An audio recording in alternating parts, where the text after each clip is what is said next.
आज का अवसर बड़ा निराला है, आज यहाँ रोशनी बरसने वाला है। आज का अवसर बड़ा निराला है, आज यहाँ रोशनी बरसने वाला है। आप लोग वीडियो को अंत तक जरूर देखिएगा क्योंकि सोशल साइंस का कार्यक्रम शुरू होने वाला है। आज हम लोग इस वीडियो में बात करेंगे सोशल साइंस के बारे में, जिसे हिंदी में सामाजिक विज्ञान कहा जाता है।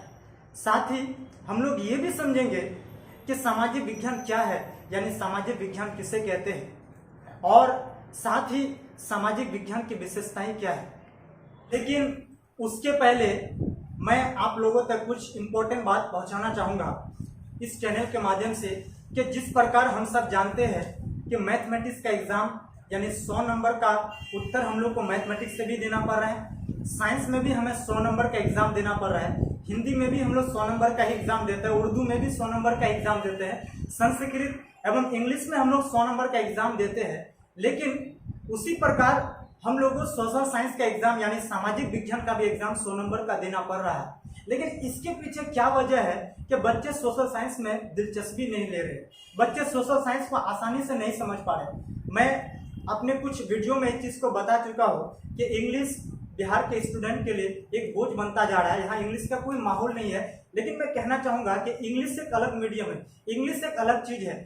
लेकिन आप अगर सोशल साइंस की बात करेंगे, बचपन से हम लोग हिंदी मीडियम से बिलोंग करते हैं और सोशल साइंस के अंतर्गत जितने भी बुक्स आते हैं, चाहे ज्योग्राफी की बात करें, आप पॉलिटिकल साइंस की बात करें, आप इकोनॉमिक्स की बात करें, आप डिजिटल मैनेजमेंट की बात करें, ये सब हिंदी मीडियम से जुड़ा हुआ है। लेकिन हिंदी मीडियम हम बचपन से पढ़ने के बावजूद भी ये सोशल साइंस हमारे पकड़ में क्यों नहीं है?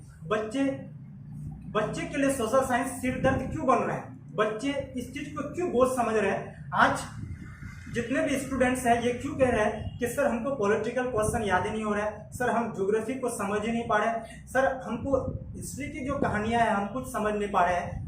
तो इसके लिए मैं कहना चाहूँगा इस चीज़ को हम लोग को समझना है कि इसके पीछे क्या वजह है। इन वजह को मैं इस चीज़ को जानने के लिए मैंने अपना एक एनालिसिस किया। इस चीज़ को समझने के लिए आप देख सकते हैं मैं बोर्ड में कुछ लिखा हूँ, कुछ पॉइंट्स यहाँ पे तीन पॉइंट्स को मैं लिखा हूँ। मैं आप लोगों को बताना चाहूँगा कि देखिए पहला पॉइंट में है कोचिंग सेंटर्स में मैथ एवं साइंस के अलावा अदर सब्जेक्ट्स को तवज्जो नहीं देना। याद रखिएगा बच्चों, ये बहुत ही इम्पोर्टेंट और मुझे लगता है कि यहाँ बहुत सच्चाई इसी चीज में है कि कोचिंग सेंटर्स में मैथ एवं साइंस के अलावा अदर सब्जेक्ट में तवज्जो नहीं देना यानी ध्यान नहीं देना।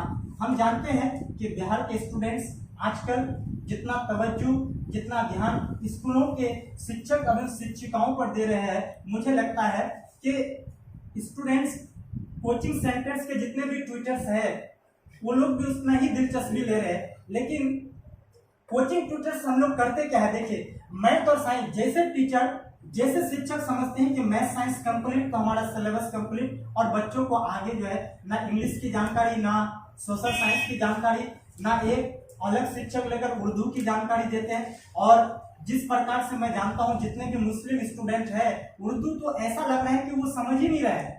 उर्दू मुझे लगता है कि क्लास 9 और 10 में आके वो सीखना चाहते हैं, क्लास 10 में उर्दू की क्लास करते हैं। उसी प्रकार जितने भी नॉन मुस्लिम स्टूडेंट हैं बिहार के, संस्कृत उसके लिए तो सबसे ज्यादा बोझ बढ़ गया। ये बात समझने की बात है बच्चों कि मैं जानता हूं कि मैथमेटिक्स एक टफ सब्जेक्ट है, अब साइंस एक टफ सब्जेक्ट है, उसके कुछ ऐसे प्रश्न होते हैं, कुछ ऐसे प्रैक्टिकल चीज है जो हमारे पास लाइब्रेरी अवेलेबल नहीं होते, हम समझ नहीं पाते, उसको हम लोग ऐसे याद कर लेते हैं। ये अलग बात है कि मैथ टफ है, साइंस हम लोग को याद नहीं हो रहा है। लेकिन ऐसी क्या बात है सोशल साइंस में जिसको हम लोग टफ समझ के बैठ गए हैं, जबकि बचपन से हम लोग हिंदी पढ़ते हैं, हिंदी मीडियम से लिखा हुआ सोशल साइंस, हिंदी मीडियम से लिखा हुआ हिस्ट्री, हिंदी मीडियम से लिखा हुआ ज्योग्राफी, हिंदी मीडियम से लिखा हुआ पॉलिटिकल साइंस हम लोग आसानी से नहीं समझ पाते हैं। इसलिए मैंने पहला पॉइंट को लिखा कि कोचिंग सेंटर्स में मैथ एवं साइंस के अलावा अदर सब्जेक्ट में तवज्जो नहीं देने की वजह से बच्चे जो है यानी सोशल साइंस में दिलचस्पी नहीं लेते हैं। लेकिन एक बात मैं कहना चाहूँगा, जितने भी विद्यार्थी इस चीज़ को समझिए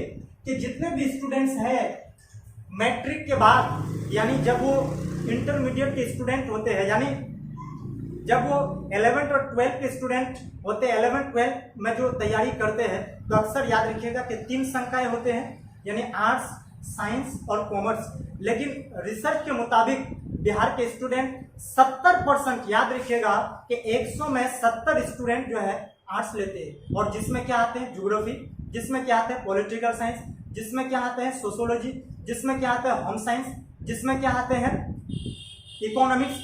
तो हम लोग को ये चीज समझना है मैट्रिक के बाद कि स्टूडेंट 70% आर्ट्स को चॉइस कर रहे हैं, चाहे किसी भी पारिवारिक मामले की बात हो या खर्चा की मामले की बात हो या फिर डिस्टेंस की बात करें या फिर खर्चों की बात करें, स्टूडेंट 100 में 70% आर्ट्स को चॉइस करते हैं, 20% सर्च के मुताबिक साइंस को और 10% कॉमर्स की ओर दिलचस्पी ले रहे हैं। तो ऐसे में जो काम जो स्टूडेंट जिसकी मात्रा ज़्यादा हो, हम लोग को कोशिश करना चाहिए कि वो चीज़ हम लोग को ज्ञान जरूर बांटना चाहिए। इसका मतलब है कि कोचिंग के ट्यूटर्स के वजह से भी हम लोग जो है सोशल साइंस को उतना समझ नहीं पाते हैं। और दूसरी बात, सरकारी स्कूलों में याद रखिएगा, बहुत ही इंपॉर्टेंट क्वेश्चन, बहुत ही इंपॉर्टेंट पॉइंट है, सरकारी स्कूलों में सोशल साइंस के लिए एलिजिबल शिक्षकों का ना होना, एलिजिबल जिसको हम लोग योग्यशील कहते हैं, योग्यता, यानी सरकारी स्कूलों में सोशल साइंस के लिए एलिजिबल शिक्षकों का ना होना। याद रखिएगा कि बिहार सरकार की यहाँ मैं तारीफ करना चाहूँगा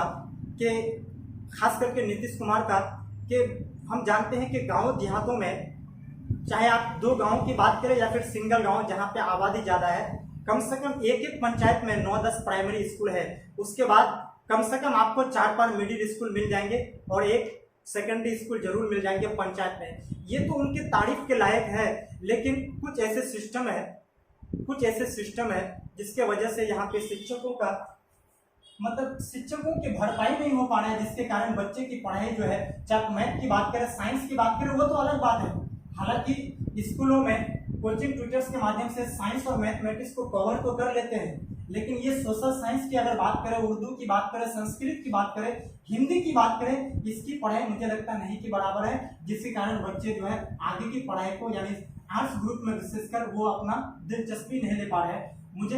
मैं यहाँ पे कहना चाहूँगा कि सरकार इस चीज में स्टेप ले और जितना ही जल्द हो सके एलिजिबल टीचर खास करके सोशल साइंस के लिए भरपाई करे। और हमारे बिहार में जो बिहार फूलों की गुलदस्ता की तरह सजा है, हम लोग चाहे सरकार चाहे तो उसको जो है बहुत आगे तक लेके जाए। और तीसरा और इम्पोर्टेंट बात मैं कहना चाहूँगा कि बचपन से सोशल साइंस का आदी ना होना, बहुत इंपॉर्टेंट पॉइंट, बचपन से सोशल साइंस का आदी ना होना। लेकिन एक बात मैं कहना चाहूँगा कि कुछ ऐसे स्टूडेंट होते हैं जो 9-10 की तैयारी भी करते हैं, 11-12 की तैयारी भी करते हैं, लेकिन कुछ स्टूडेंट्स ऐसे होते हैं कि 4 और 5 यानी वर्ग 5 और 6 के स्टूडेंट को घर में ही हम ट्यूशन के रूप में पढ़ाते हैं। लेकिन उन स्टूडेंट्स से भी मैं आग्रह करूंगा कि आप अगर अपने भाई बहन यानी आने वाले जनरेशन को कुछ सिखाते हैं तो आप सिर्फ उस बच्चों को ये ना सिखाएं कि मैथमेटिक्स सिर्फ आप लोग उसको साइंस ना समझाएं, आप साइंस और मैथ के अलावा आप बच्चों को सोशल साइंस में भी जानकारी दीजिए।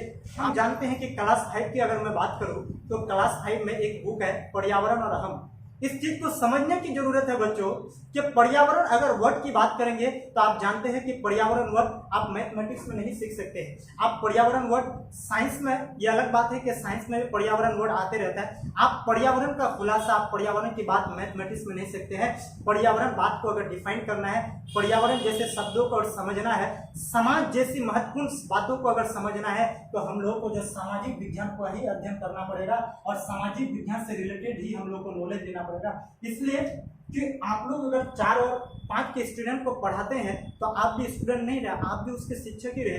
तो उन शिक्षकों से मैं आग्रह करूंगा जो 4 और 5 क्लास के स्टूडेंट को पढ़ाते हैं, क्या आप मैथ और साइंस के अलावा सोशल साइंस और खासकर इंग्लिश की जानकारी दीजिए ताकि बच्चा आगे में इसका भविष्य उज्जवल। मैं एक बात यहाँ ऐड करना चाहूँगा कि इन तीनों पॉइंट्स का जिक्र मैंने इसलिए किया क्योंकि मैं एक पंचायत समिति प्रतिनिधि हूँ, यानी पंचायत समिति सदस्य जिसको हम लोग ब्लॉक मेंबर कहते हैं।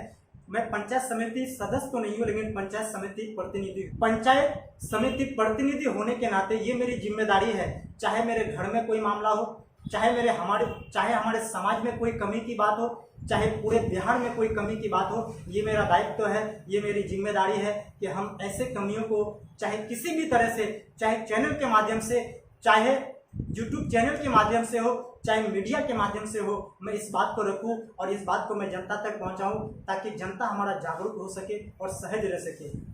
मंजिल से आगे बढ़कर मंजिल तलाश कर, मिल जाए साइंस की टीचर तो इंग्लिश तलाश कर, हर शिक्षक फेमस हो जाता है मैथ को पढ़ाने से, हर शिक्षक फेमस हो जाता है मैथ को पढ़ाने से, सोशल साइंस को आसानी से समझा दे वो शिक्षक तलाश कर। अब हम लोग बिला ताखिर, अब हम लोग बिना समय गवाए सोशल साइंस यानी सामाजिक विज्ञान क्या है इसको समझ लेते हैं नीचे में। कि सामाजिक विज्ञान एक्चुअली हम लोग किसको कहेंगे। अमूमन शिक्षक, मुझे मालूम है कि और हम लोग इस चीज को जानते हैं कि कभी बिहार बोर्ड ने इस तरह का क्वेश्चन सेलेक्ट नहीं किया है कि सामाजिक विज्ञान से आप क्या समझते हैं। लेकिन जब ग्रेजुएशन की बात आता है, जब ऑनर्स की बात आता है, तो इस तरह का क्वेश्चन अक्सर रहता है बोर्ड से। लेकिन क्लास 10th लेवल में इस तरह का क्वेश्चन ऐड नहीं किया है, जिसके कारण बच्चे इसको समझना ही नहीं चाहते हैं। तो मैं इस चीज को आसानी से समझाना चाहूंगा, आप लोग समझिए। सबसे पहले इस चीज को समझिए कि सामाजिक विज्ञान क्या है। तो याद रखिएगा कि सामाजिक जो है ना, ये समाज से आया हुआ, सामाजिक समाज से। और समाज आप लोग को मालूम है कि समाज लोगों का एक ऐसा समूह है जिसमें एक दूसरे के लोगों की भावनाओं का व्यक्त किया जाता है।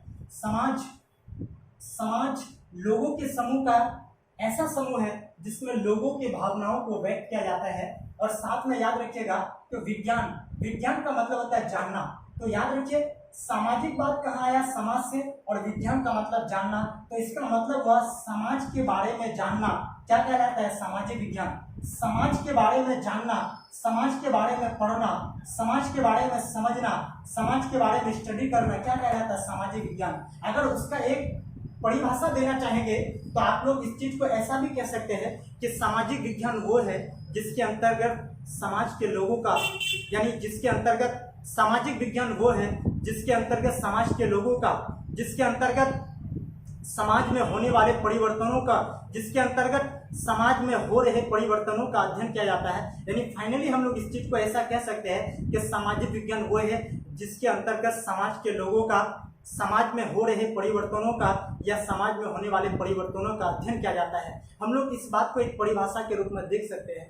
हालांकि कोचिंग ट्यूटर्स इस चीज को कभी बयान नहीं करता है, कभी बयान नहीं करता है कि सामाजिक विज्ञान किसे कहते हैं। लेकिन हम लोग को इस चीज को समझना चाहिए कि हम लोग जिस बुक की बात करते हैं उसके बारे में जरूर स्टडी कर ले, ताकि बच्चों की सुविधा हो, बच्चे इस चीज को समझे एक्चुअली। और इस चीज में हम लोग जानते हैं एक चीज कि सामाजिक विज्ञान के अंतर्गत हम लोग किसकी बात करेंगे, geography, history, political science, economics, home science, sociology, इस तरह के इस प्रकार के बुक्स की बात करेंगे, जो अगला वीडियो में हम लोग इसके अगले वीडियो में हम लोग चर्चा जरूर करेंगे। आज हम लोग को जानना था कि सामाजिक विज्ञान क्या है। आज समय नहीं होने की वजह से हम लोग अगले वीडियो में इस चीज की चर्चा जरूर करेंगे। अगला वीडियो में सबसे पहले हम लोग ये सोशल साइंस के अंतर्गत जो एक बुक आता है इकोनॉमिक्स, क्या आता है, इकोनॉमिक्स, याद रखिएगा, जिसको हम लोग अर्थशास्त्र कहते हैं, अर्थशास्त्र याद रखिएगा। इसको अगर तोड़ के समझे, अर्थ में होता है पैसा और शास्त्र में होता है बुक यानी किताब। तो अगले वीडियो में हम लोग इकोनॉमिक्स का जिक्र करेंगे, यानी इकोनॉमिक्स से जुड़ा हुआ जितना भी क्वेश्चन 2011 से लेकर 2022 तक जो भी क्वेश्चन इससे ऑब्जेक्टिव पूछा गया, सब्जेक्टिव पूछा गया, इसकी चर्चा करेंगे। उसके बाद चैप्टर बाय चैप्टर इकोनॉमिक्स का पहला चैप्टर से लेकर आखिरी चैप्टर तक हम लोग उसका सब्जेक्टिव और ऑब्जेक्टिव का जिक्र करेंगे। उसके बाद फिर पॉलिटिकल का, फिर इस तरह से हिस्ट्री का और ज्योग्राफी का हम लोग वीडियो अपलोड करेंगे। लेकिन एक बात मैं और बताना चाहूँगा कि 22 अगस्त 2022 यानी सोमवार के दिन से हम लोग मैथमेटिक्स का वीडियो अपलोड करने जा रहे हैं। और आप सभी स्टूडेंट्स से रिक्वेस्ट है कि मैथ एक ऐसा सब्जेक्ट है जिसे समझ के पढ़ना जरूरी है। आप लोग कोचिंग ट्यूटर्स के माध्यम से या स्कूलों के शिक्षक एवं शिक्षिकाओं के माध्यम से जो भी पढ़े हैं, सबसे पहले आप लोग प्रत्येक चैप्टर का जो चैप्टर आप लोग पढ़ चुके हैं, जो कंप्लीट हो चुका है, आप उनका फॉर्मूला जरूर देख के आएगा, ताकि आप लोग को समझने में कोई प्रॉब्लम ना हो। अगर कोई भी स्टूडेंट जिसका मैथमेटिक्स का पहला 1-2 चैप्टर छूट गया है, तो आप लोग इस चीज़ का बिल्कुल चिंता ना करें। और हम लोग को पूरी उम्मीद है, पूरा टीम हम लोग उसमें मेहनत कर रहे हैं कि हम लोग ऑब्जेक्टिव और सब्जेक्टिव प्रत्येक चैप्टर का चैप्टर बाय चैप्टर हम लोग वीडियो अपलोड करें, और ताकि इससे आप लोग को कुछ ना कुछ लाभ जरूर मिले। खूब की शेरे चमन फूल चुनी शाद रहे, बाग बाग जाता हूँ मैं, गुलशन तेरा आबाद रहे। जय हिंद, जय Bharat, thank you very much.